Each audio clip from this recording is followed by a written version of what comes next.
Okay, good afternoon, everybody. Welcome back to Mythgard in Middle-earth. My name is Corey Olson, the Tolkien professor, and I am here, as always, with my friend Gryfflet. So we are still here in Llanwch, having just met Nonna for the second time and talked to Nonna's dad, who seems to be more appreciative of poor Wadu now, so that's very nice. And the epic quest is sending us off towards the Witch Bluffs, but we don't want to go to the Witch Bluffs. We want to do something that I've been looking forward to for a long time, which is to head off towards the Mornshaws. That's what we're going to do today. We're going to do the Mornshaws quest chain, because this is obviously the coolest quest chain in all of the Enidwaith. So I actually missed this with Wigan when I came through here the first time, because I was, like trying to be all efficient and stuff. And see, do I have... Leave us alone. I don't have Echad Dervan. No problem. I'll just go there. Hang on a second. Let me see. Yeah, it's fine. Don't worry about it. We'll just ride there. We're good. All right. All right. Oh, yes. Hello to Druid's Fire over at Gen Con. That's right. And then starting next week, right, Druids? You're gonna be on right after me, so I can be all like infringing on your time and stuff when I'm going over my time slot. So that's good. That's good. All right.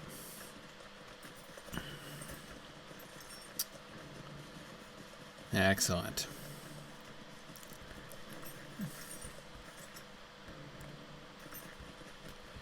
Huh.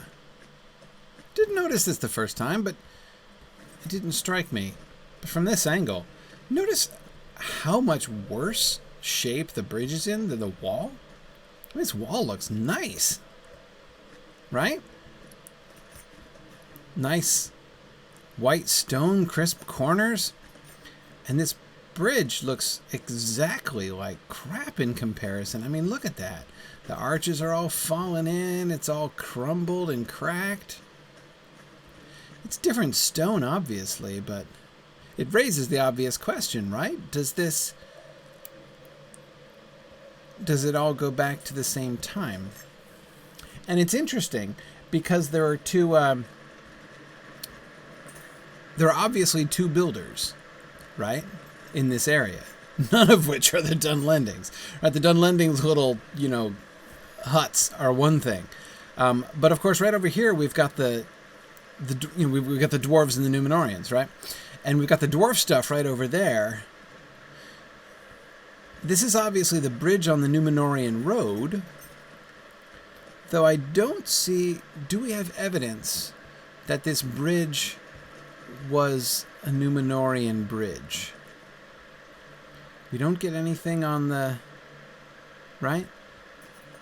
Just ivy leaves and whatever.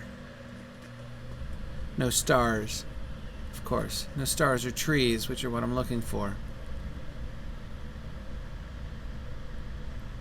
Yeah, nothing clearly. But see, that would explain the two different kinds and qualities of stone, right? To have the... Oh, man. In this light, that when I was turning, the waterfall looked like a bug zapper. Anyway, so we have the this stone here and the stone of the bridge. So the bridge would be Númenórean and the wall dwarvish then, right?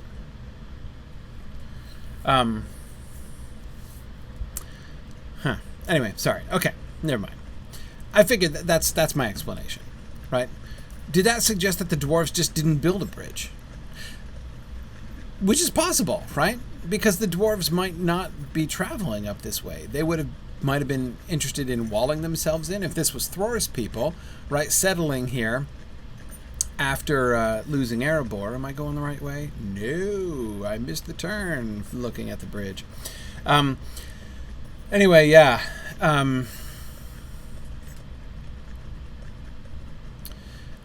Yeah. Good. I like the Sneetches reference, JJ. Yeah, that's very good. The Arnorian bridges are bridges with stars, but the Dwarvish bridges have none upon theirs. Yeah, that works. That works. No, but I think it's still a Númenórean bridge, despite the fact that it doesn't have a star. But so no, I'm thinking the road is a Númenórean road, right? And then the Arnorian kingdom, this is the Arnor Gondor highway, basically. I mean, that's what this is. It's the Greenway, right? It's the north-south road. And the dwarves wouldn't have used that. We know that the dwarves engage in traffic along the east road, right, through the Shire, which is why the hobbits still sometimes see dwarves in the Shire. But that doesn't necessarily mean that the dwarves are always a wandering and trading people. Whereas, of course, this highway that would, sort of necessitate a bridge of that magnitude, of that fanciness, would definitely fits, of course, the whole sort of Númenórean project. Okay. All right. We gotta head over this way. And I will try not to get attacked by balls of light between here and there. Yeah. Now, JJ says, great, now I want some Dr. Seuss books about Middle-earth. I hear you. Okay, I managed not to get attacked by any balls of light, but I'm getting attacked by a wood troll instead. And there's a hobbit lamp. That's good. Come back to that. Am I still kiting that troll? This deer's following me, though. Okay. I've done my part to protect the land of Enedwaith? Really? That's it? Just coming here? I scared everybody off? Weird. I've done my part? Is that a polite, now you should leave? Get out of Enedwaith. You're no longer welcome here. But more polite, Wow, nice of that deer just to join your camp and stuff. You guys have a really positive relationship with the deer. Greetings. All right.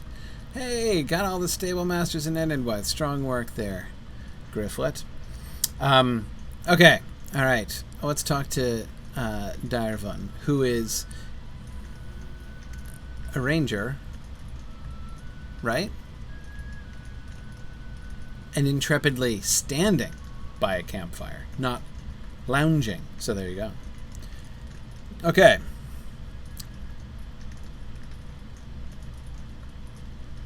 Let's do this. Stay a moment and speak with me. Okay. Umfrey the hunter it was who rescued me from a ravening pack of strange white hounds shortly after I entered the forest. Kunanun, he called them. So, strange white hounds. Interesting. Okay. He seems a good man, though when he realized I was a northerner, he seemed dismayed. Dismayed, that's interesting. Nevertheless, he helped me tend my wound, and I had hoped to ask for his services as a guide through these woods. He left, though, in search of one of the hounds that he said had been terrorizing the people of his village of late. Yet a full day has since passed, and I've seen no sign of him. I fear he, too, may have been injured or killed beneath the forest's eaves. Your leg is still not fit to walk, but you're standing around. That's okay. If you could find Umfrey and help him return, I would be obliged, as I owe him a debt, and he may be the only one who can help us through this forest. Okay. I'll find him. He's somewhere off in this direction. I have a suspicion. Okay. Meanwhile,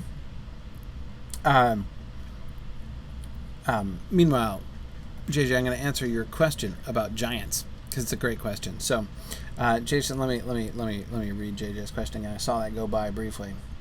Okay, where is it? There. Okay. He says, a couple weeks ago, I lamented the fact there were no giants in The Lord of the Rings. However, aren't Ents basically giants of a fashion? Not stone giants, obviously, but giants all the same. Yeah. Oh, hang on. I'm being attacked by a strange white dog. It's not very white. Kind of grayish. But I suppose I shouldn't mess around, as Kiriana's not here to... I'm not here to be healed. Anyway, so, giants. There are no giants, but, don't Ents count? Well, sort of. No, not really. And yet, there's, of course, a really complicated history between Ents and giants. So, this starts with a linguistic thing, as so many Tolkien things do, right? This starts with a linguistic thing, which many people know about. But I think that a lot of Tolkien fans don't realize how deep this goes. Let me explain what I mean by that. So, the word Ent, of course, like Treebeard and the Ents, the word Ent comes from Anglo-Saxon. And that is simply the word for... I'll sneak up on this guy, and I'm going to get him. Haha. Oh, that was pretty good. Wow. Dang. Gryfflet, you like two-shotted that guy. You must be away before more come. You hope we meet again soon. Yeah, I was going to, like, talk to you and stuff, but...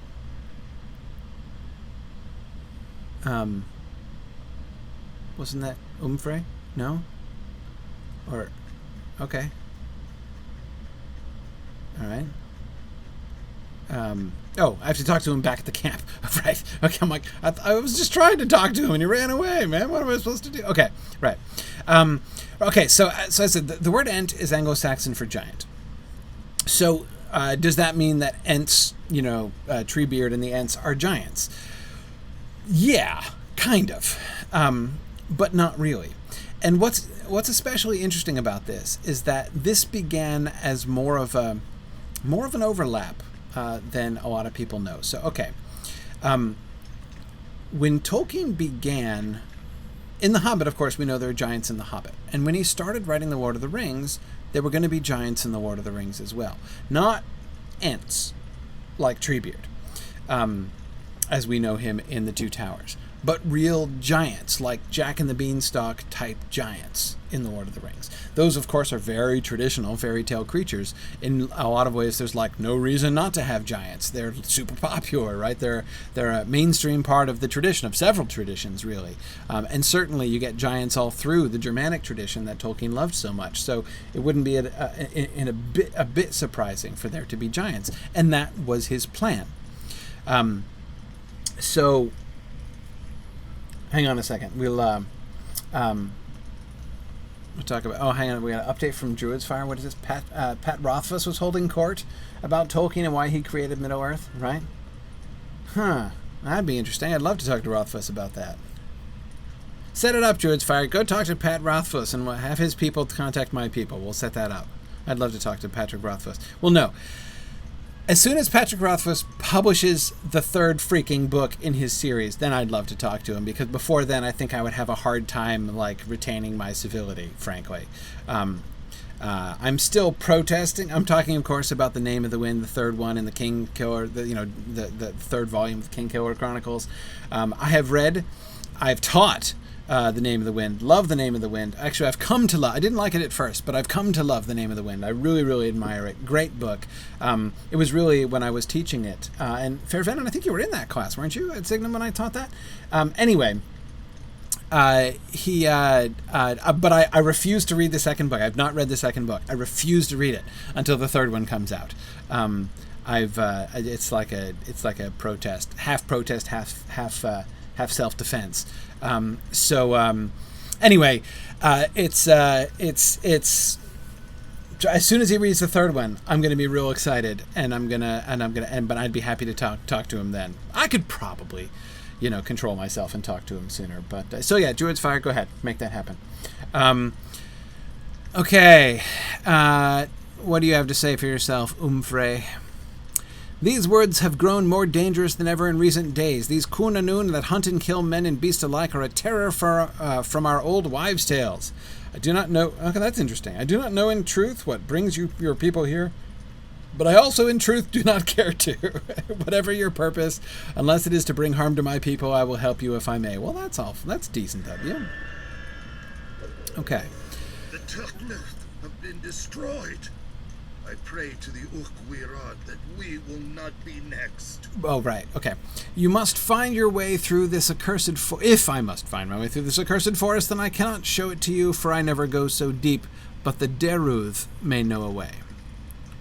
I know a few among our people are chosen to learn the forest's secrets. Those that return claim to have communed with the spirits of the forest, but speak little of it. These are the Deruth of the Mornshaws. There's an ancient circle of stone in the northern reaches of the forest called Galar Kolk, where you might find them. Bring them some tithe of berries or the like, and they may grant you some piece of wisdom. Do not expect much from them, for they care little for devoteead like you. Even short, adorable ones? Okay.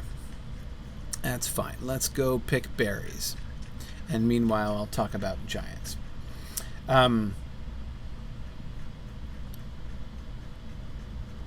Okay. Hey, berries. So giants. Okay, so like I said, he was including giants in the Lord of the Rings, but do you know what he called them? He uses the word ent, some, but that's not chiefly what he called them. The word that he kept using was tree men. And by that, he seems to have, and you'll remember Sam uses that word, right? What about these tree men, these giants, as you might say, right? In the conversation with Ted Sandeman in the Fellowship of the Ring.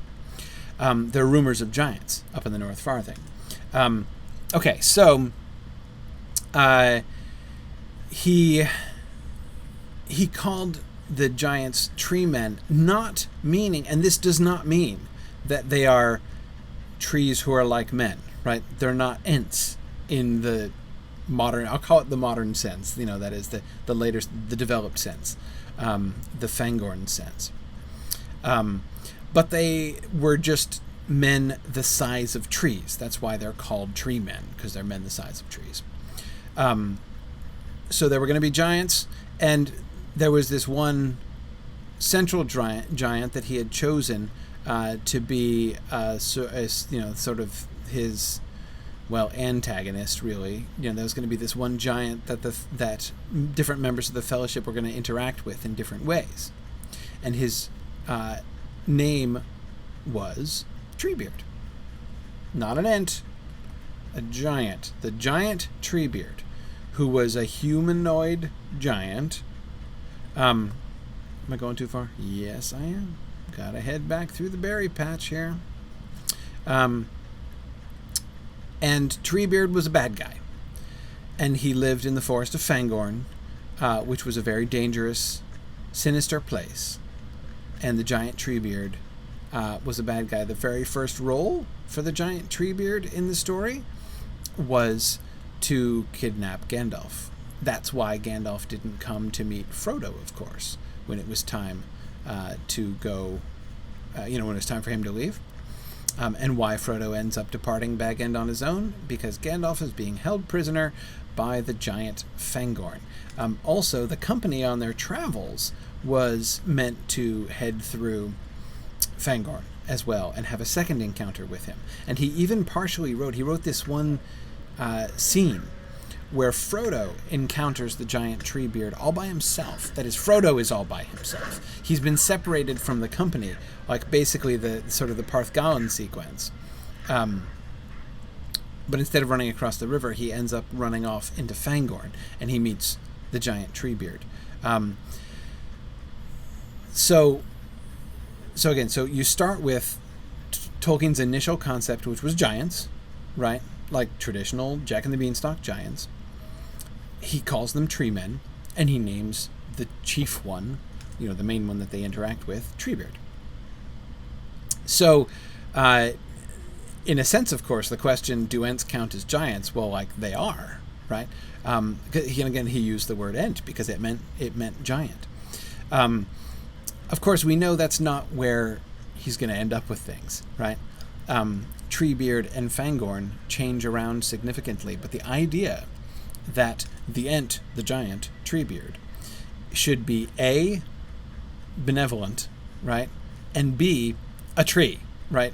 That the way that he redefines ent, the way that he redefines giant, is really kind of wholly unforeseen. Not only unforeseen from an external standpoint. I mean, the ents are one of the things in Middle-earth that really have very little precedent in tradition. He was very deliberately, very purposefully utilizing a lot of fairy tale tradition and Norse mythology, Greek mythology, lots of different stories that he was drawing on for a lot of his concepts. All right, now time to go to the standing stones. But the Ents, you look around and say, where did the Ents come from? Like, where did Treebeard and the Ents come from? And they came largely from Tolkien's own imagination. There's very little precedent for that kind of creature.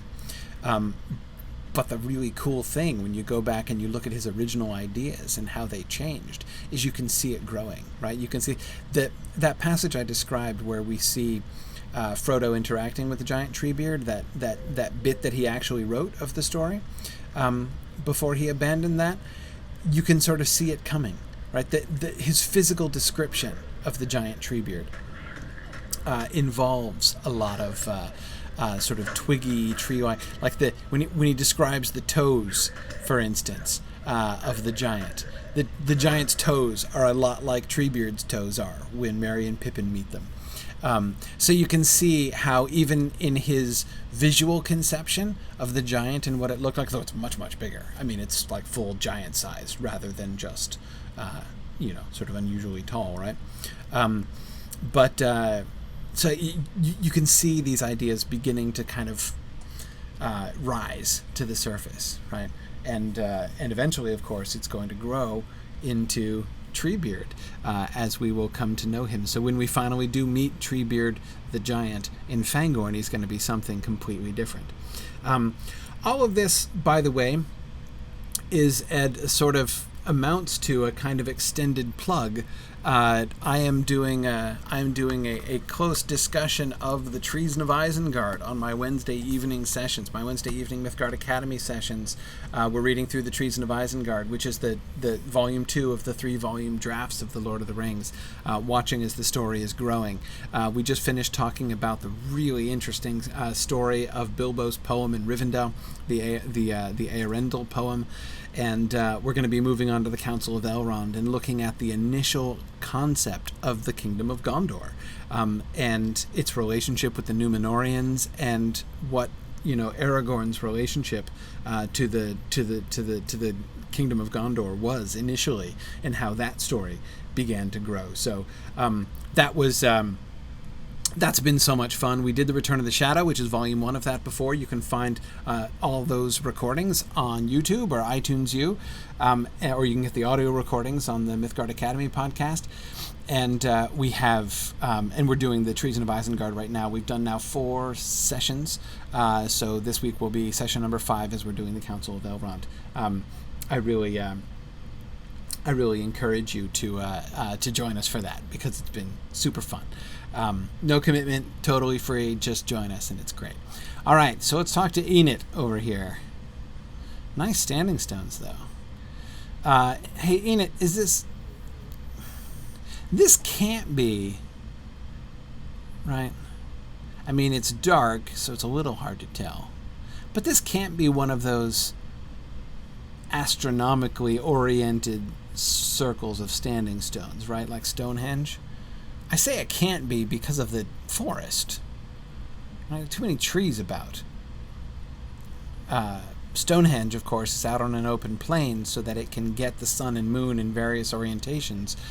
This really couldn't. The land is too hilly in the first place, and I mean, you could see Stonehenge from quite a long ways away if you've never been there. It's on a very open plain up in Salisbury. But this would not work that way. So clearly not astronomically oriented, I would suspect. Okay, Enid, hi. Sorry, didn't mean to intrude there. Hope you don't mind. I have not to say to you, Duvoldiyat. You don't have anything to say to me. I brought you berries. How do I dare these woods and carry an offering in the way of our people? You don't care for my presence, nor my presumption, but your ways are old and you would not break them in times such as these. Okay. So you're going to talk to me anyway. All right, fine. What do I seek? I don't even really know what I'm seeking, actually. I was just kind of told to come here. Not to say to you, Oh, a path to the south, right, for the rangers, because we're trying to see if we can go through the Mornshaws. Right, naturally. Okay, that's what we were searching for. Got it. Oh, Phil, yeah, totally, both chapters. We are reading both Council of Elrond chapters, because we were totally supposed to do the first chapter this week and the next chapter next week, and we totally ended up spending 2 entire weeks on the errantry poem chapter, and I'm not even sorry about that. So we're going to do both chapters of the Council of Elrond next week, and we're totally, after that, we'll not be behind at all anymore. That's pretty much the way it works. Yeah, good. All right, let's see. Where are we? Path to the south. Right. Okay. Once, perhaps, but not in these days, the spirits of the forest have grown wild and more dangerous than they once were. Certainly, they would devour one such as you. Okay. I might commune with the spirits and speak with them myself, but there is a ritual that must be performed, and the things I need are dangerous to gather now. Hey, I'm all about the gathering of dangerous things. I'll help you. I do not know what aid you think you can give us. Well, I understand. Okay, the forest has been disturbed and the spirits silent of late. I thought you said they were stirred up. No? Okay, the spirits are silent. Does this have to do with... Because the spirits are stirred up to the... What is it? The northeast of here, right? Up in the Windfells, where the old woman of the mountain, right? And the spirits... which were loyal to Sauron, not to Saruman. Remember, we talked about that several weeks back, a couple months ago now. Goodness, we've been in Enidwythe forever. But the spirits here are silent, so that's interesting. That suggests, doesn't it? Well, one of two things, right? Either the spirits around here are not... they don't have any allegiance to Sauron and are not in his command, or they were sent off somewhere else, right? They're off on an errand somewhere.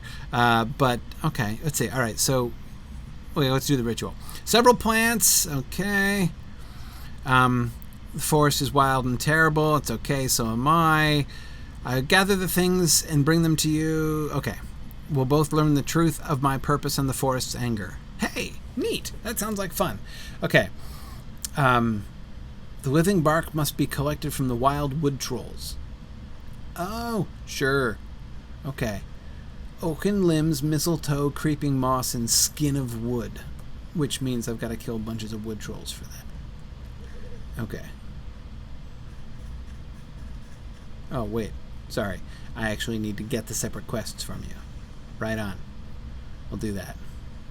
Okay, creeping moss. It galls me to ask aid of a Duvodian. You're kind of rude, lady. All right. I will gather moss. Can do. Are you okay, man? Over there? You kind of kited in half the forest there, man. Are you all right? Oh, yeah. You're more OP than I am, so you're good. Okay, mistletoe. I do not know what aid you think you can give us. Sprigs of recently cut mistletoe.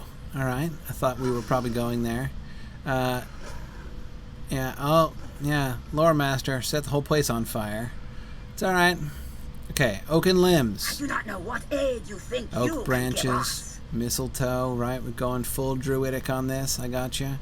And skin of wood. I do not know what aid you think you can Living give bark us. taken from the wood trolls. Right. Okay. They'll not part with their bark quietly. Well, I didn't really expect that they would. Okay.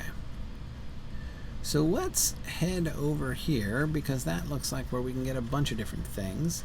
There seem to be wood trolls pretty much everywhere, so... This one's angry.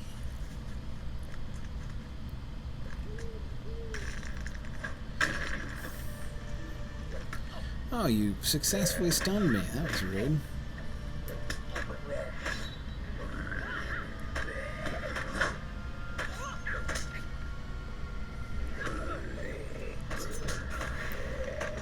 Okay. Got him. Skinned him. We're good.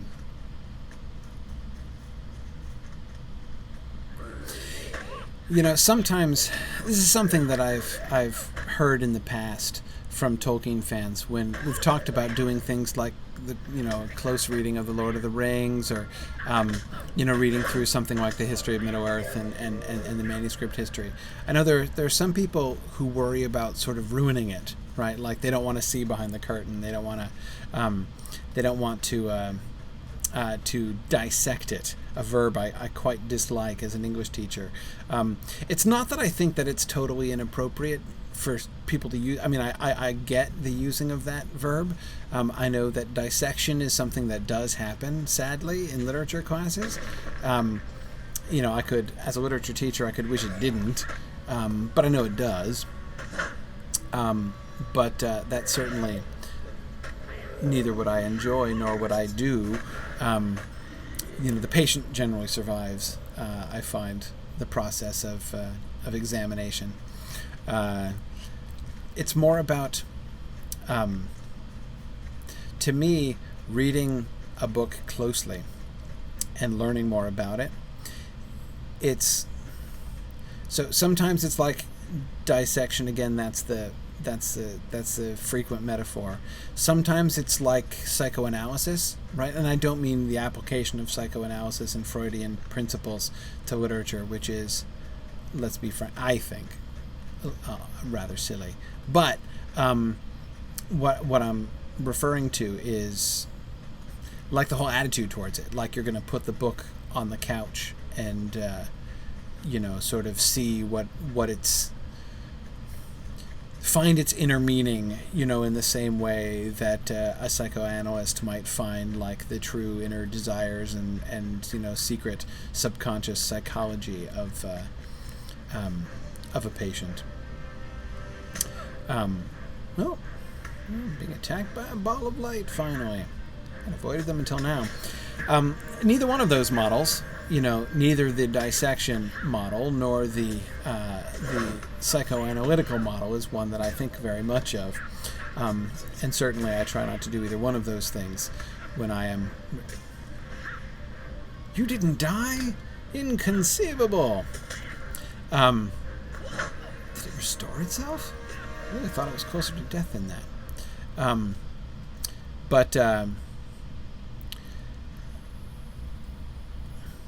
What's the orange one? Mistletoe? Where's the stupid mistletoe?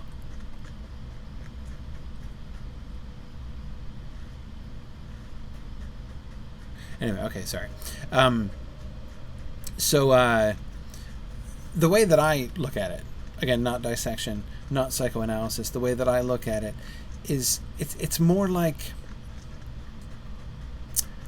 getting to know somebody, right? It's more like oh, hey, look, moss. It's more like getting to know a friend. Learning to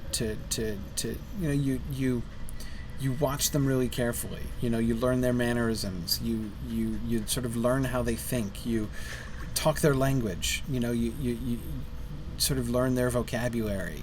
How they talk, how they think, what they like, things like that. To me, that's more what close reading gives you. Is the well, who's that? Oh, a wood troll.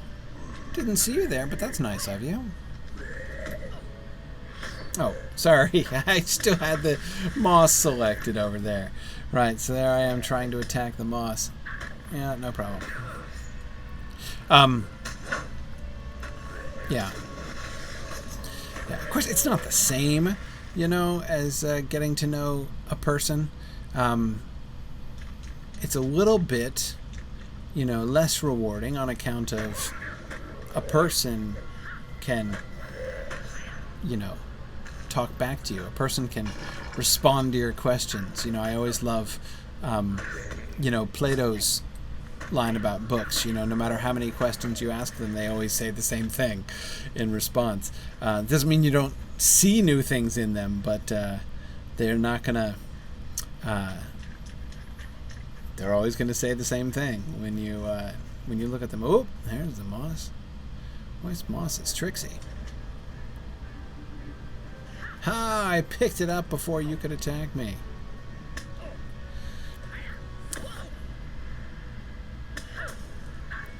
Yeah, JJ says it's taking the Lucy approach to books instead of the Eustace approach to books.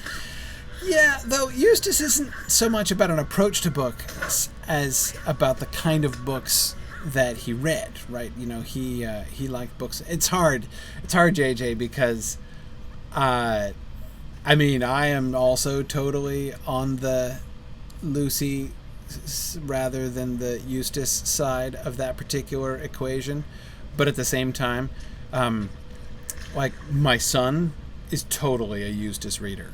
I mean, my son would like exactly the books that Eustace reads. I mean, you know, he reads books about, like, railways and things like that. And I just look at his, you know, reading choices. I can rarely ever get him to read fiction, actually. He doesn't read fiction much at all. Does he like books without contradictions? Yeah, pretty much. Okay. All right, well, we got our moss. Isn't the mistletoe? Mistletoe's hanging in the branches, right? So we gotta...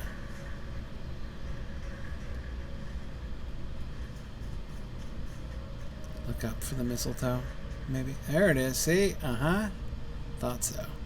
Now, how exactly am I reaching that? Because that is very far above my head. So I'm just doing something vaguely resourceful. Oh, there's some on the ground? Does that work? Is it still any good if it's lying on the ground? I thought I had to cut it fresh. You know, like with a silver sickle by the light of the new moon or something like that. No? Guess not. Okay.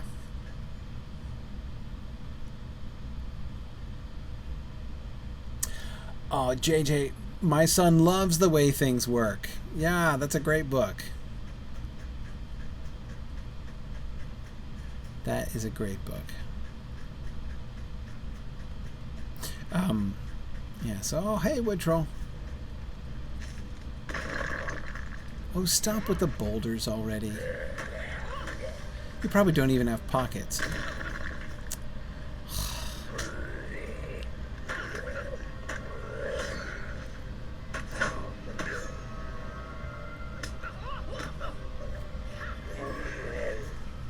Okay, oh, there's some more mistletoe.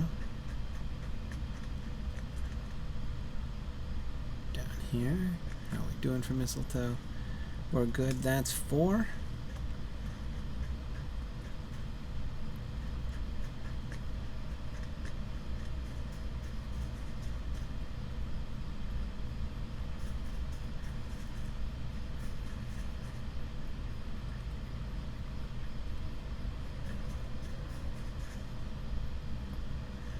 Oh. I go back in this way. Searching for mistletoe in the right mistletoe searching region.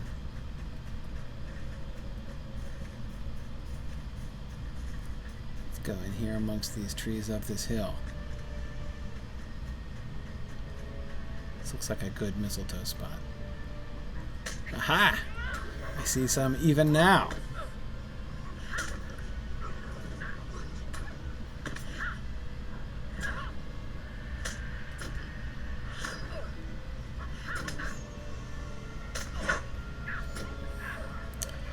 Okay.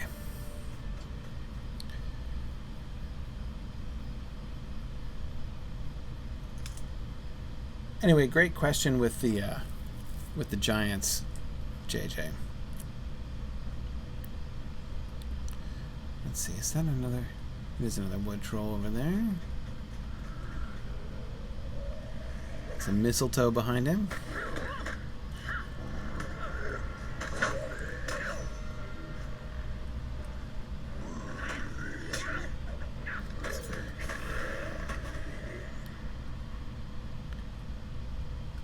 Where'd it go? There's some mistletoe right here.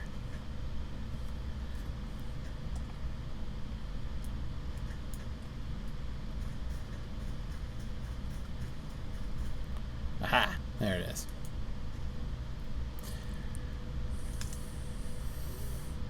Dave McCauley does not explain how giants work. No, he does not. What was my favorite book as a child? The Hobbit and the Chronicles of Narnia were my favorite books as a child.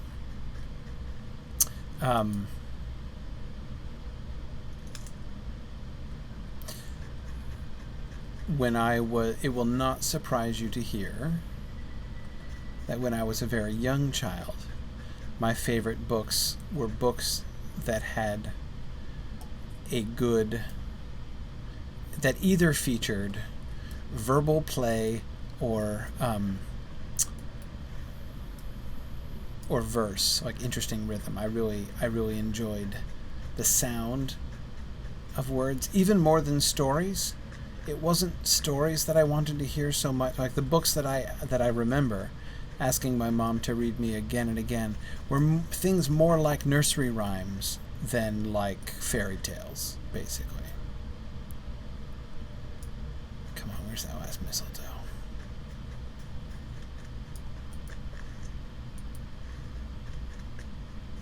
Should I go up on top of this cliff or something? Aha! There it is. So yeah, I mean, those were, I loved,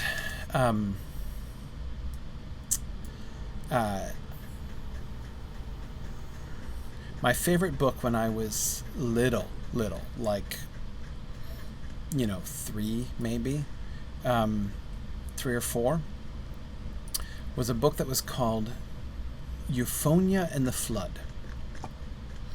And the reason I loved this book was the wordplay. It was, so there was Euphonia was a woman, and she had a pig and a broom and a boat. And the pig was named Fatly, and the broom was named Briskly. Not Bristly, Briskly with a K. And she and the author, in different ways, repeatedly, plays on the fact that, of course, their names are adverbs, right? So, like, Euphonia would say something like, "Come on, Fatly," and then the text would be like, so the pig came fatly, and the brooms and the broom swept briskly, and Marianne floated very nicely. Thank you. And I just, like, I was delighted by the play between the form of their names and the adverbs that their names in fact were also. Just loved it. So that kind of thing, verbal play, was my absolute favorite when I was little. And then when I grew, older and loved stories more, definitely the Hobbit and the Chronicles of Narnia. The Chronicles of Narnia came first for me before the Hobbit. Indeed, as I've told this story many times, that's how I found the Hobbit. My parents knew the Chronicles of Narnia, knew and liked very much the Chronicles of Narnia, and so they were, way over here. I better head east to go get some oaken clubs. I'll find that one troll doubtless somewhere. Right, am I headed the right way for clubs? Yeah. So as I said, my parents knew the Chronicles of Narnia and read that to me when I was 7, which was a life-changing. It's one of those things, like, I will always remember the house that we lived in, like, because I remember it as, like, the background that I was looking at when my parents were reading me the Chronicles of Narnia. Oh, look at that. I did coup de grace and slew him while I was flying back through the air. That was kind of boss, Gryfflet. Anyway, sorry. Let's go. So we're headed the wrong way now, Gryfflet. We got turned around by that troll. So let's head up and look for oaken clubs up here, and then we're about ready.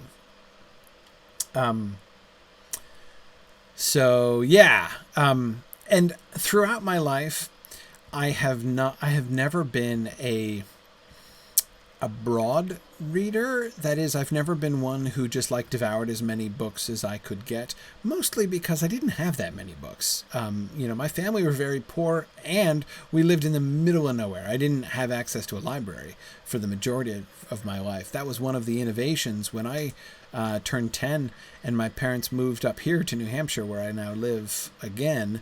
The main thing that was different was the public library. We had a public library, and what's more, when we first moved here, the public library was right down the street. We had a walkable public library, and that really changed my life. So that was really great. But still, by then my habits were already formed, and my habits, were and have remained to have a small number of books that I have and love and read them and reread them and reread them. So I would say probably not more than one out of every other book I've read. That is a new book. I don't just go around reading new books. I go and I sort of regularly reread. And with me, it's like an indication of how much I like the books, like how many times I've read it. Is it something that I've read? If it's something I've only read once and never read again, that's a pretty bad sign. If I've only read it twice, it's okay. Or even really, like, how often do I reread it? Do I reread it once every 5 years? Do I reread it, once every 2 or 3 years? Do I reread it maybe once every 15 years? Yeah. See, did I read The Wizard of Earthsea, Ethelod? Yes. When I got that from the public library. I remember that.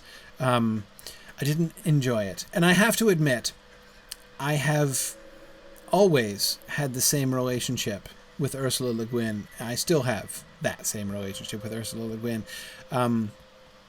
As I have grown older, my admiration for Ursula Le Guin has increased and increased, steadily increased. I think that she is an amazing writer. She is just absolutely brilliant. But I almost never enjoy her books.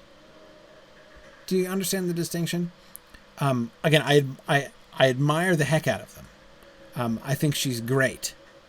I just don't have much fun when I'm reading them. And it's just me. It's just a taste thing. I don't know what it is exactly. But that's just kind of always been the way with me. So I read Earthsea, wasn't a huge fan. It didn't make my regular reread cycle at the time. I've gone back and read them since, and I taught a course on them at Signum. But did I get them all? No, one more still. Okay, let's keep looking. Boy, lots of wood trolls around here. No shortage.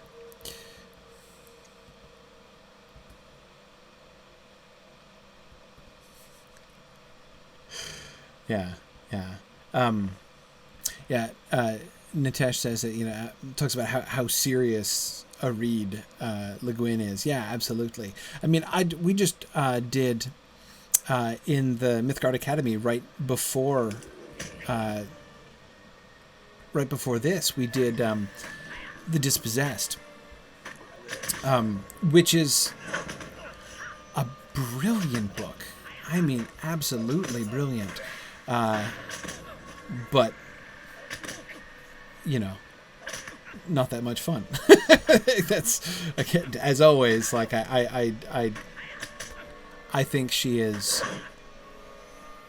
incredible. Okay, do I have everything? I have everything. All right, let us sneak our way out of here. Yeah. See, I was trying not to notice the Mystic Pool, JJ. I don't know what it is. It's like the pool. See, now I'm thinking about the fantasy books I read as a kid. What's the name of the pool in Taran Wanderer? I just reread those books last year, maybe, and I'm ashamed that I can't remember the name of the pool. The pool. of...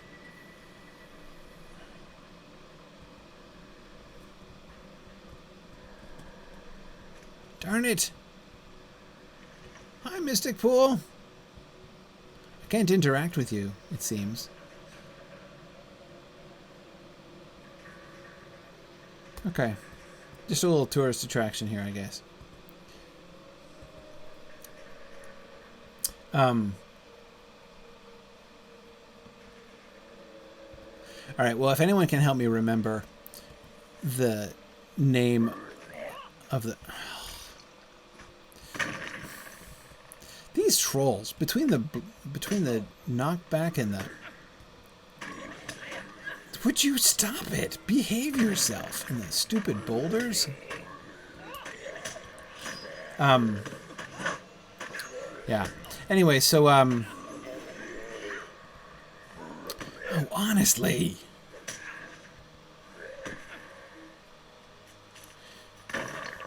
I hate it when they knock you back into another troll. Though I do like the wood trolls, like, combination. They've got, like, the, like, half Shirley Temple, half dreadlocks thing happening, which I think is kind of cute. Anyway, sorry. Okay. I hope somebody is looking up the pool in Taran Wanderer for me, because I can't remember it. But anyway, yeah, I loved the Lloyd Alexander books. They were on my frequent reread list when I was a kid. Ethel asks, have I read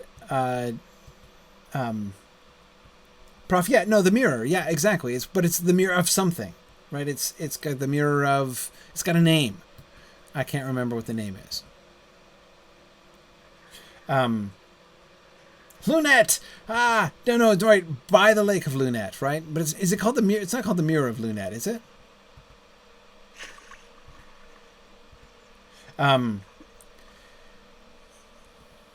Yeah. Anyway, okay. Have I read Thomas Covenant? Yes. I disliked Thomas Covenant. I read it as a child and hated it because I found the protagonist loathsome.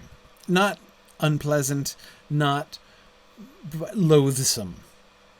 I wanted him to lose. And in the end, like, I couldn't carry on. I gave him some time, a little bit of time. I'm pretty sure I read at least the first 3 books when I was in high school. And I was, like, wanting him to, like, get redeemed and, like, repent of being such a jerk all the time. But he just... I got tired of waiting, so I gave up on Thomas Covenant. And I thought... So as an adult, I came back to them maybe 3 years ago, sort of hoping that I was like, okay, well, you know, I haven't read those in forever. I should reread those.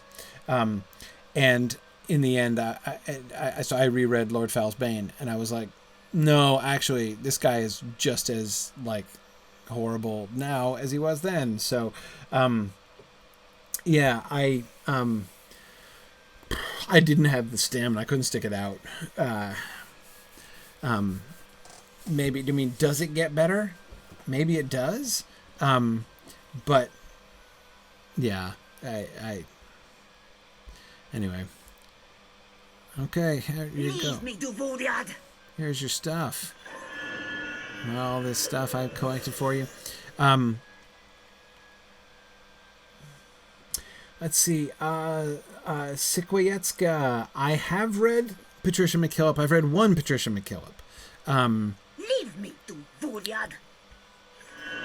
What was the Patricia McKillop I read? And she was fine. Like, I didn't have any strong...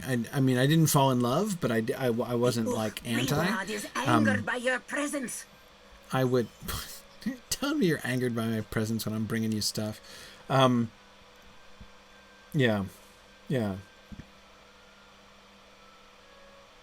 The Riddle of Stars? Wait. Is The Riddle of Stars, is that a Patricia McKillop title that you are recommending?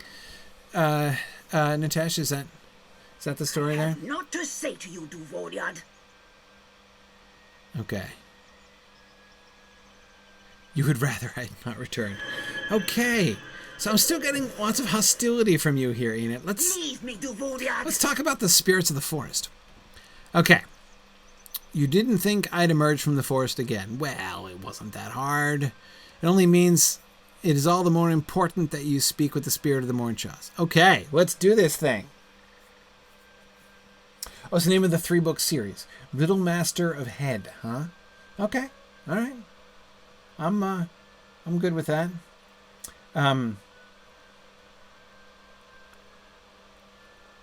Yeah, Riddle Master of Head. Okay, all right.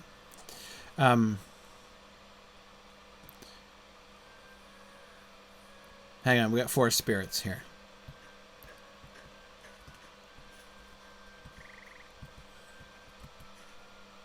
Heed the call. Oh, by the campfire? Nice. Outsiders have come among us. Oh dear. Hope you're saying good things about me. And render judgment upon those. Oh dear. Oh, wait. Oh! There you are!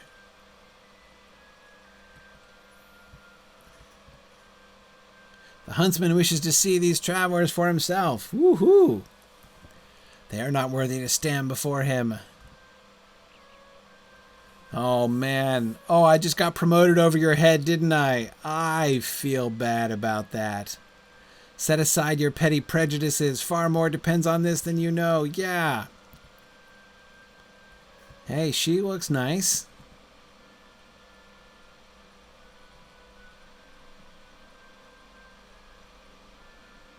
We cannot protect you if you stray into shadow.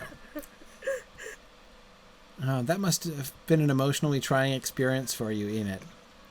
Yeah. Hang on a second, Enid. I gotta go back. I missed some of that dialogue there. So let's see. Okay. You started off saying, you beseech thee, hallowed ancients, heed the call of your loyal servant. Outsiders have come among us to despoil these forests that we have long protected in your name. I call you forth. She calls them forth in vengeance to render judgment, right, upon the trespassers. And she says, I've heard your call, but my purpose here is that of the Lord of my hall. It is not yours to command. There are matters beyond your ken. The huntsman wishes to see them. Okay. All right. I think I caught it from there. Cool.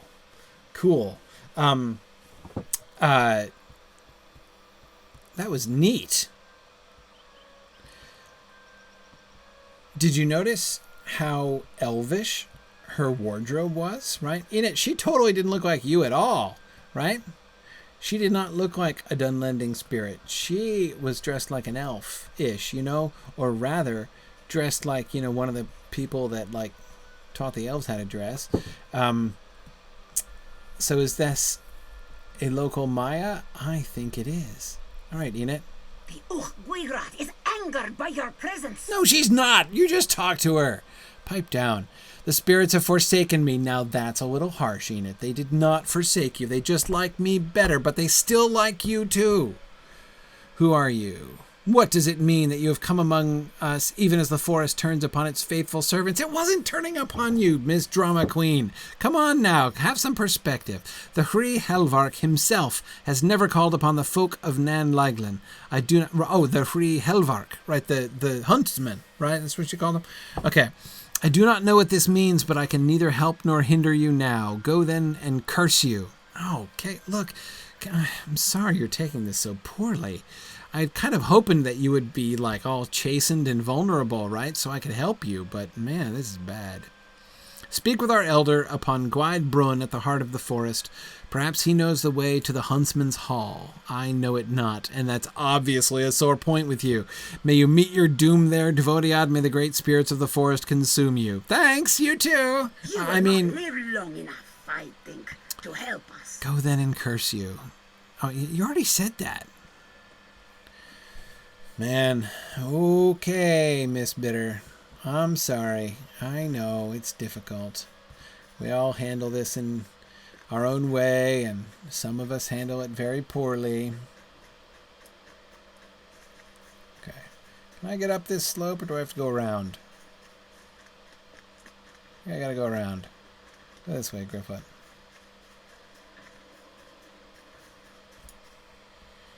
Let's go in stealth so that we don't get distracted by any annoying trolls. Okay, can we make it up here? No. Oh, that way? Okay. Keep going around this way.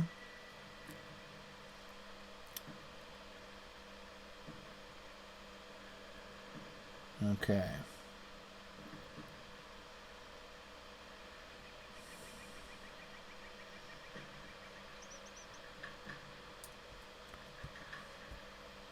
Now we can get up here.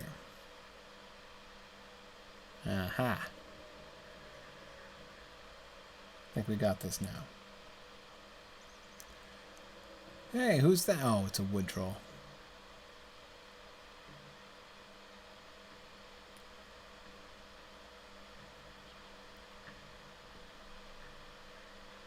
Okay. Up we go. Hey, more standing stones. We must be almost there. A stone table. Oh, man. Treasure! Hang on.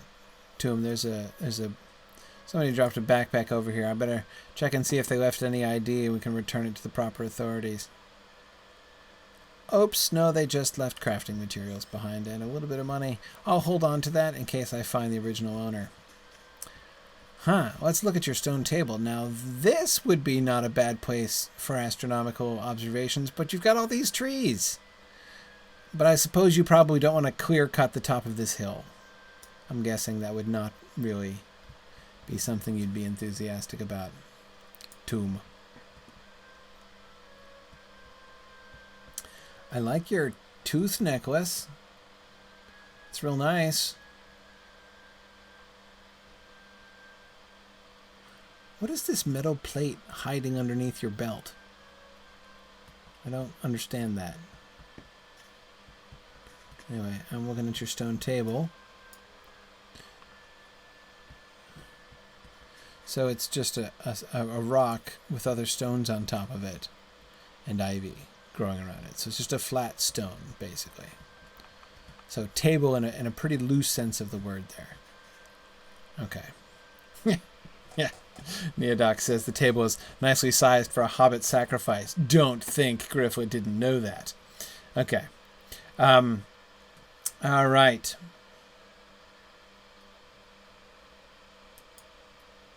Yeah, I know, JJ. I'm thinking the same thing, right? We get to the stone table, and we've been talking about Narnia. Yeah. Okay. The Oak requires us to give welcome to Devodiad. All right, so I've come.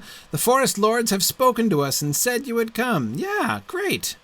Are you more cheerful? It seems they would speak with you if you were able to prove your worth to them. Most odd. Do forgive young Enid. She knows little yet of the forest lands. They have ever been of fickle whim, and she takes such things rather personally. Yeah, I noticed that. I need to have a little talk with her. Okay. Oh. What do we have here? Hear me out, Devodiad. I'm listening. I have a tale to tell. Okay. The last elder amongst us spoke of a ritual that might be performed here atop this hill. It was taught to us by one of the forest lords, and is said to open the door to the huntsman's hall. He was quite old, and I was still a young man when he performed this ritual himself. I never saw him again. Oh, dear. Nevertheless, if you wish to speak with the forest lords, it is perhaps the only way. Gather the essence of the Elhudan, right, that roam this forest, and bring them here. Their anger is such that they will likely attempt to destroy you, so take care. Right. Met 'em. Yep. You open the door when I've done it. But I'll have to go because you don't want to share your master's fate because you're kind of chicken. I understand. I understand. The Crone's Ferry? Do I need this? Hear me out, Devodiad, for I have a tale to tell. Okay, the forest lords may not heed our calls, but there may be other ways. Okay. One such path may be through the old woman who has long plied the river that passes through Galar Gwig, this place you call the Mornshaws. No one has seen her beyond the boundaries of the forest, nor do the wild spirits of the wood seem to trouble her. We do not know who she is, save that she will occasionally allow others to ride the river's length with her in silence.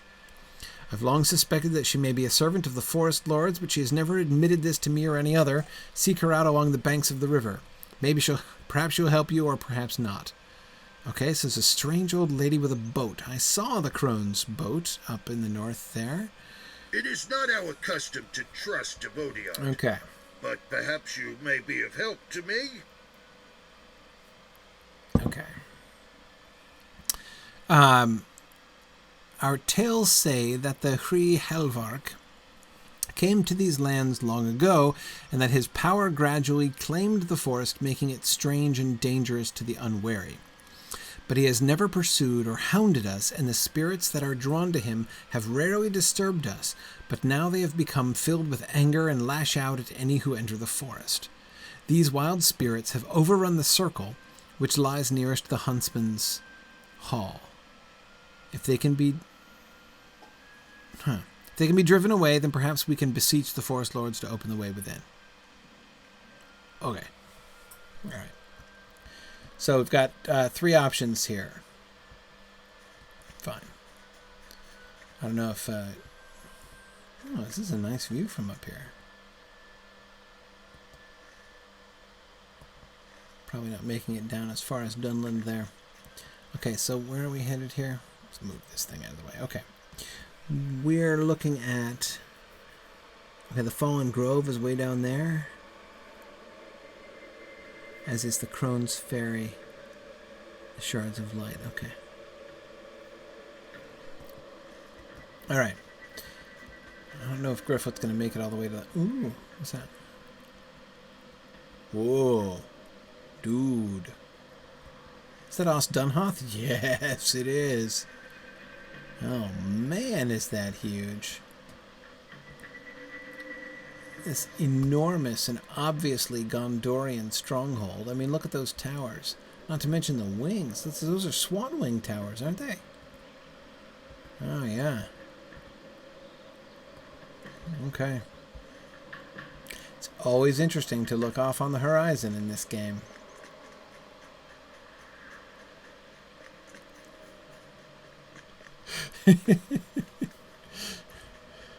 Okay.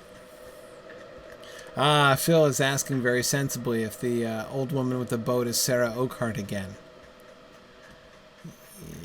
You never can be too sure. It might well be. Hey, there's a road. Nice. Where's the... Oh, okay, see, I've been avoiding these little sparkly guys all the way. And now... this fox and I are chasing after him. And I don't want to fight your little dog, too.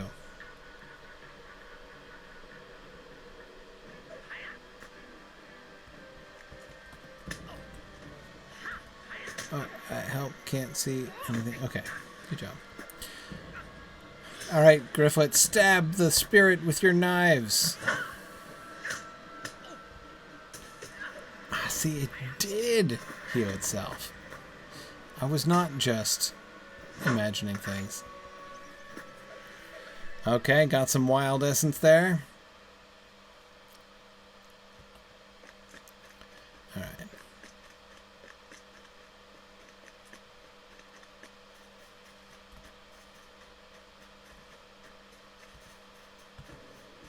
Another one here. Okay.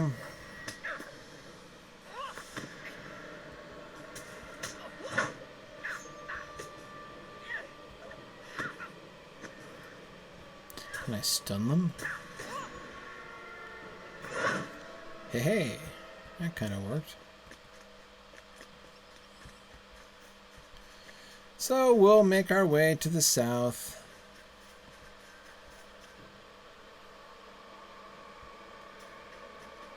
Stabbing balls of light with knives. Because that's kind of fun to get to do.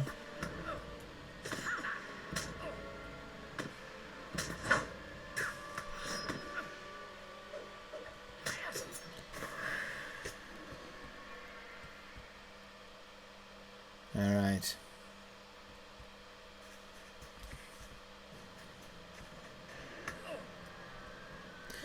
How many of those do I have now? This is number 4.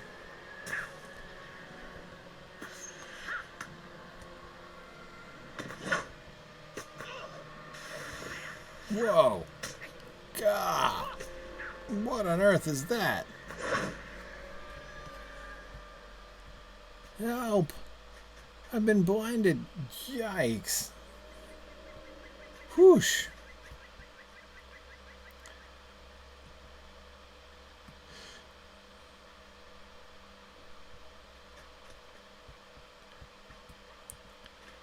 Okay. Okay.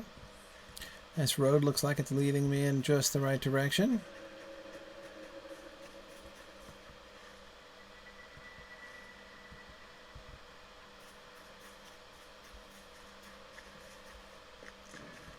Yeah, Ethelwad, please do ask a lore question. Happy to answer a lore question. God, what is that? Can't see anything.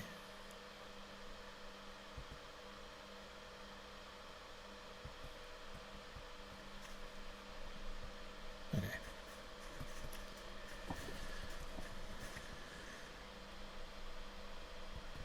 Okay, headed right towards the Fallen Grove. That's good.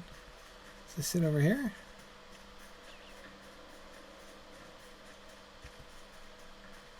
Huh? More standing stones. That's promising.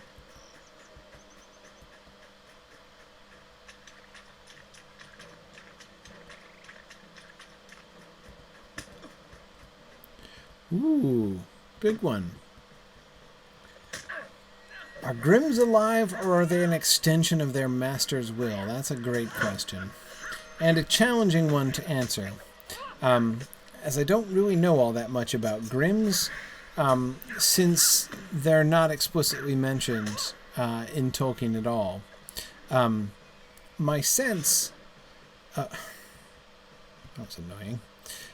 My sense of the Grimms is that they... I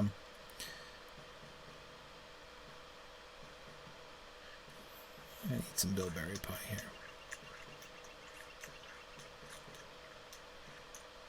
Okay. My sense of the Grimms is that it is what the game seems to be sort of going for here. Ooh, wait, I just thought of something. Can I pick the pocket of a ball of light? No. Oh well. So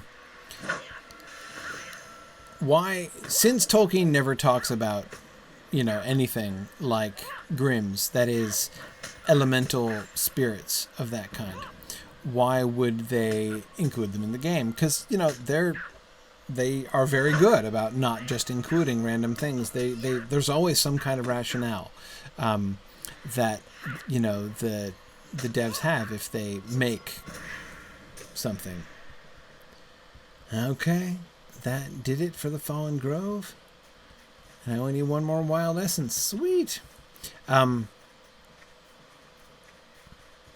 choose you, dancing Enderthumb. So what's then the explanation of the Grimms? How can we deal with the Grimms, since there's just absolutely nothing like that I can think of described in Tolkien? And my answer is, as far as I can see, as far as I understand, this is their attempt to integrate something like the kinds of elemental spirits that we find. Tolkien has, so each of the Valar, and several of the Valar are associated with different, elements of the world. And they each have a whole bunch of spirits that are associated. They have their people, spirits that are associated with them. Lesser beings, Maia and others, who are the spirits of those elements. So there are, air spirits and fire spirits and earth spirits and things like that. That does exist in Tolkien. We don't interact with them much. We don't see them working. They don't figure in Tolkien's stories very prominently at all. But they are there. So, why do they have Grimms? Is this the rationale behind Grimms, as far as I can see, would have to be that these are minor elemental spirits that have kind of gone rogue in some way. So, as far as the relationship, Ethelod, between them and their masters, I would think they are alive. I don't gather that Grimms are spells, but rather that they are creatures. They are elemental spirits. But they must be dominated by some evil will or other in order for them to be going about and doing malicious things, because normally they wouldn't do that, right? So, I think that this is what's happening. JJ says, "Is this lady a literal river woman? Like, is she Goldberry's mom or something?" What have we to say to each other, Devodiad? JJ, quick thing about the river daughter in just a second here, but okay. So I seek the forest lords. They are here, but no mortal may approach their halls uninvited. It is said that the free Helvark resents such intrusions upon his court. Mayhap one of his servants might call you forth. Right. Okay. Yet the master of the hall may still find you unworthy and your life forfeit. Who can say? I can take you hither and yon upon the waters of the river, but the banks of it have become dangerous in these days, and I demand a toll for your passage first. The Cunanun who stalk this forest are not of this place. They come upon evil winds blowing out of the graves of the men to the east. Oh, really? Well, that's interesting. Slay these beasts and bring me a string of their teeth, then I shall ferry you upon the river's length as you please, though it does not lead to the huntsman's hall. Okay, so that's a non-starter. But, she wants dog's teeth, so we might as well get her some dog's teeth while we're in the area. And this is the point at which all Cunanun vanish from the area, because as soon as I start looking for them, they go away.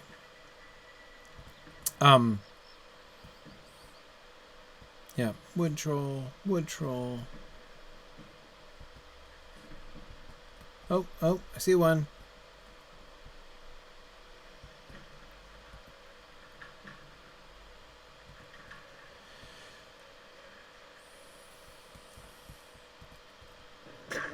Okay, so Phil says, so these are to Manwë as Ents are to Yavanna.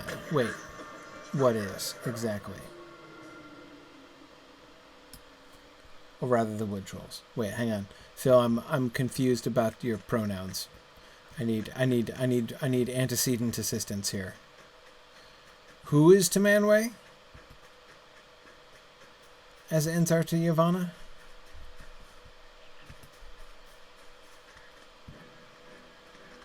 Come over here. Away from that guy. Good. Okay. What was I talking about? River Daughter, JJ. That's what I was talking about. So, okay. So first of all, yes. And this is something, of course, that, we'll remember they did before, right? There is one place where we in the Lord of the Rings, meet one of these old elemental spirits, right? And that's Goldberry. That's who she is. She's the daughter of the river.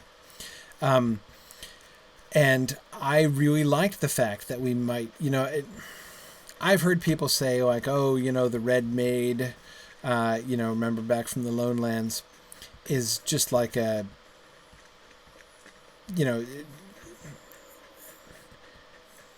sort of a weak character because it's just like Goldberry's alternate universe evil twin sister, but I love Goldberry's alternate universe evil twin sister.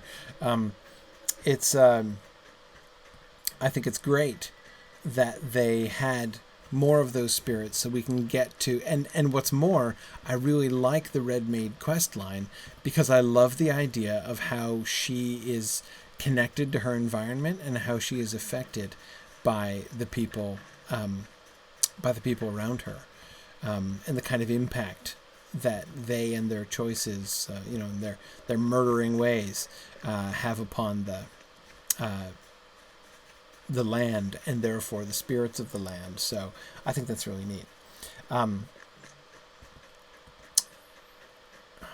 Wood trolls. Oh man, come on. Oh, that's a deer. I was hoping that was another dog.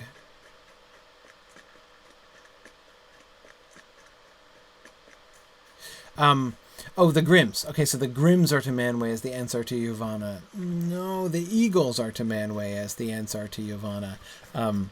At least directly. In the story of Aule and Yavanna. But no, they're more like...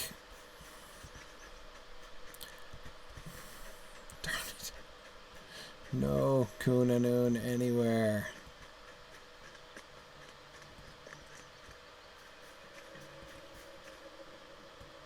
Wait, in Gondor you get a rageful what?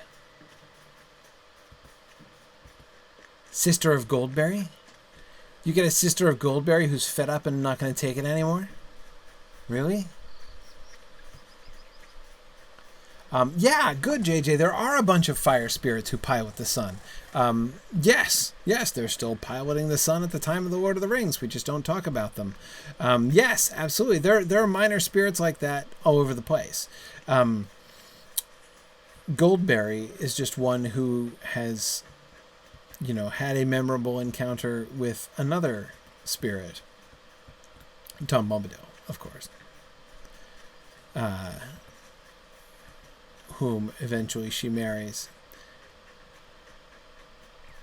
And how they meet, of course, is adorable. She tries to drown him, because when you're a water spirit, it's what you do. Right? You see travelers sitting along the road, and you... But I'm about to cross into Dunland, so let's not do that.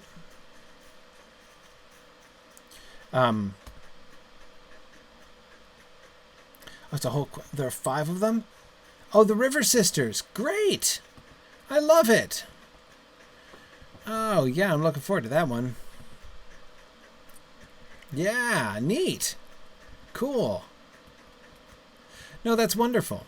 JJ, the sort of inside thing I was going to tell you, because it's Narnia related. Thanks to Prince Caspian, not the character, the book. Whenever, as a kid, I heard Tom Bombadil say, old Tom Bombadil and the River Daughter, she is the daughter of the river. I always assumed, never even stopped to think about it. Assumed that when he was talking about the daughter of the river, he was talking about her dad. Right? That the river is her father. And it was literally until I read the Tom Bombadil poem for the first time, which makes it explicit that her mother is the river, that I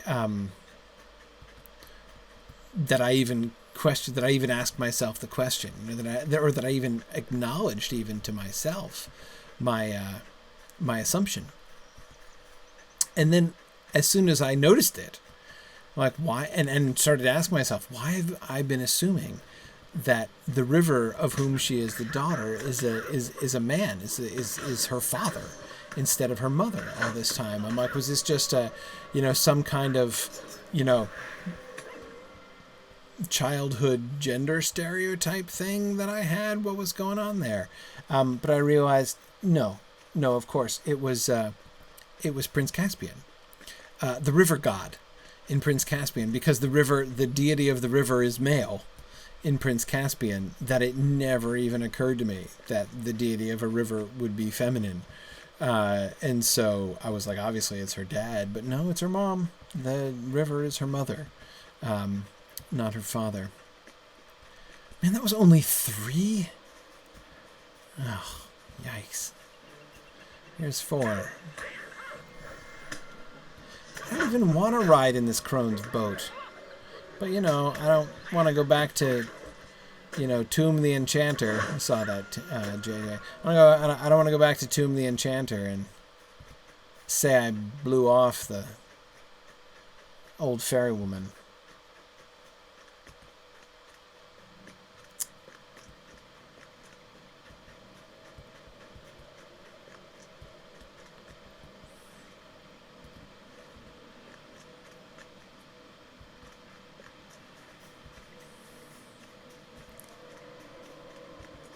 There isn't any place where there's a heavy concentration of Kunanun, is there?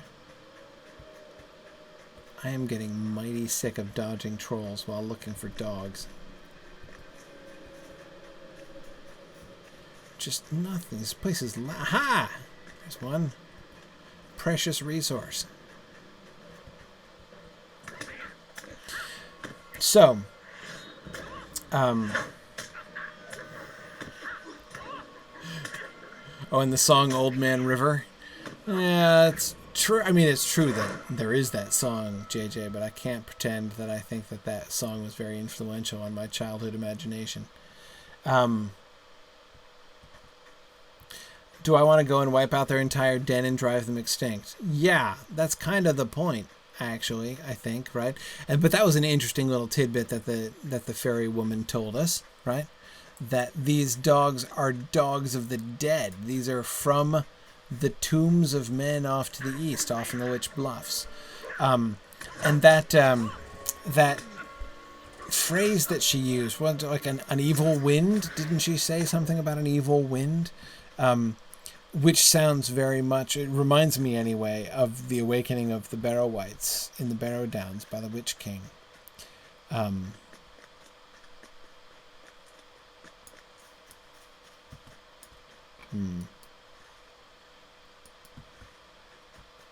Hey, maybe if I go far enough this way, I can get all the way up to the northern side of the fairy crone's boat landing and then talk to her there instead of having to go all the way back down south. Oh, dang it. Stupid trolls.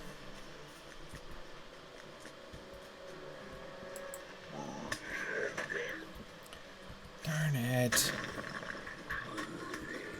Over here, you vexing thing.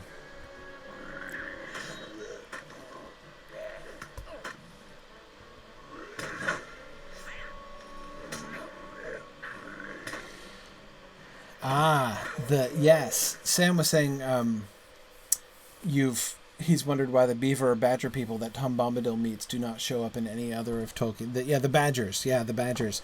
Sam, I assume you're thinking of the badgers from the Adventures of Tom Bombadil, right? And they get only the briefest of cameo appearances in the Fellowship of the Ring, right? Which is kind of a ripoff. I mean, I think my theory... no, it was badgers, Sam. It was badgers. Badger Brock, which is the name for a male badger. Hey, look, I found another dog. This is great. I think my theory is that the badgers must have had a really bad agent, because everybody else from, absolutely everybody else from the Adventures of Tom Bombadil gets a pretty good part in the Lord of the Rings, right? They get cast for a pretty good part in the Lord of the Rings. Old Man Willow is there. Goldberry is there. The Barrow Wights are there. And they all get, full stories in the Lord of the Rings, and that they're, very well represented. But Tom has 4 adventures. Oh, you've got to be kidding me. Okay, no. Good. I thought I couldn't turn in the quest to her and had to go all the way back down south. Okay. All right, how many do I have now? 8! Just 2 more dogs, fairy lady. I'll be right back.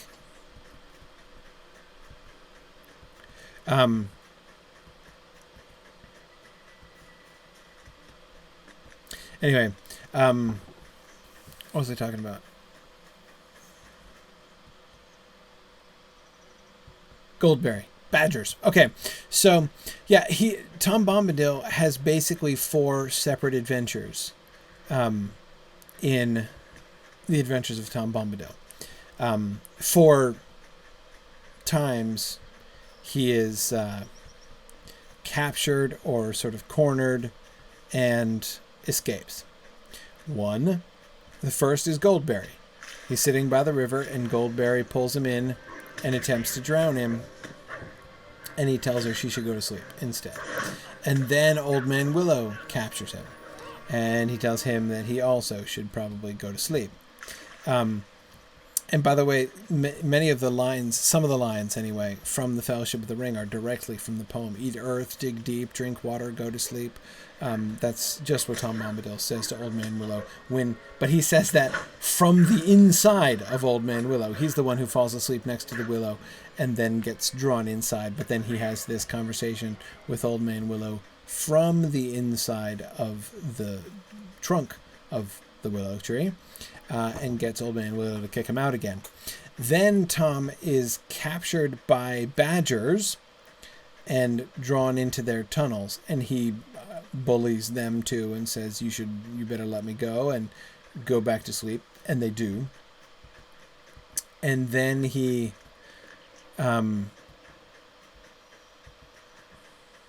yes, I can turn in my quest to you.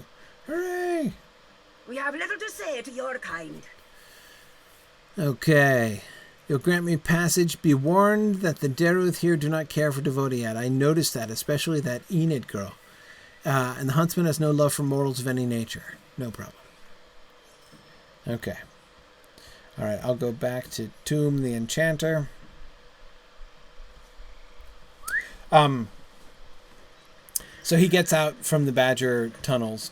But it's given equal play. He's, Goldberry, Old Man Willow, and the Badgers, these three threats, 3 groups of people who are all trying to capture him, and all of whom he escapes. Then he goes home, and while he's home, in his house, in bed, a Barrow Wight sneaks in and knocks on his door, and Tom Bombadil yells at it from bed to go back to sleep, and it does. And then in the morning, he's like, that Goldberry who tried to drown me yesterday, she's awful cute. I'm going to go propose. And so he goes and proposes, and she says yes, and they have their wedding feast, which includes, among other things, yellow cream, honeycomb, bright bread and butter, exactly the same lines that Tom Bombadil uses to describe what they're going to, the meal they're going to serve up to the hobbits when the hobbits arrive. And anyway, and that's the end. The wedding feast and celebration is the end of the Adventures of Tom Bombadil. So again, you'll notice like one of these things is not like the other, right? It's the badgers that don't get put into the Fellowship of the Ring. But do you remember? There's a reference to them, right?